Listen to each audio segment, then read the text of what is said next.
Tous les téléspectateurs, nous sommes le collectif représentant les agents de la société AGS, Aménagement, Gestion, Service, sise au port autonome de Dakar. On est là pour exprimer notre profonde préoccupation et notre indignation face à la situation désastreuse que vivent les employés de la société AGS. Installée depuis 2018, elle gère la fluidité des camions tout en assurant le décongestionnement du port. On peut même dire qu'elle est le poumon du port. Pourquoi? Parce qu'aucun camion ne peut entrer au sein du port sans pour autant passer par cette structure du nom de AGS. Et pour précision, chaque camion qui entre dans cette société paye 1 500 francs pour les camions sénégalais et 2 000 francs pour les véhicules des pays étrangers comme les véhicules maliens et autres.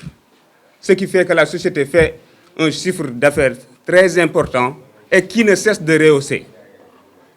AGS compte plus de 120 employés qui s'activent depuis plus de 5 longues années sans contrat de travail et avec des conditions misérables.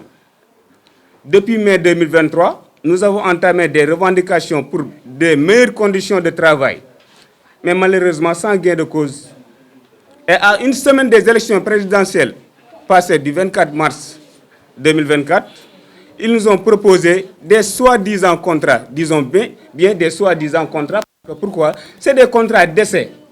Comment des employés peuvent être dans une société pendant 5 voire 6 longues années et un bon jour, on leur propose des contrats d'essai avec une société intérimaire du nom de Sen Intérim et aussi avec un salaire misérable de 100 000 francs.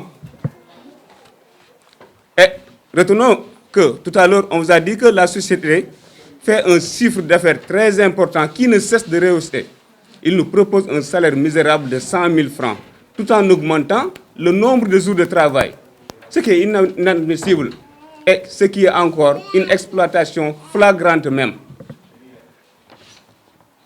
Comment est-ce possible? Après 5 ans ou bien 6 longues années de travail dans une société, on nous propose un contrat d'essai. Pour dénoncer de telles irrégularités, on est allé à la rencontre de l'honorable député M. Guy Marius Sagna et à notre grande surprise, des messages ont été envoyés à ceux qui ont pris part à cette rencontre pour leur dire de ne plus venir travailler. Ce qui est une injustice notoire.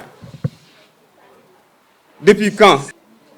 Sur ce, nous faisons appel aux autorités compétentes, à savoir le ministre du Travail, M. Yankoba Diémé, le Premier ministre, M. Ousmane Sonko, sans excepter le président de la République, M.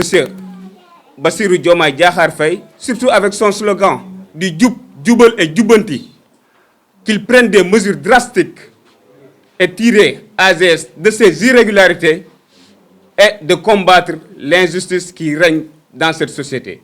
Merci beaucoup, les journalistes. Merci beaucoup, l'honneur.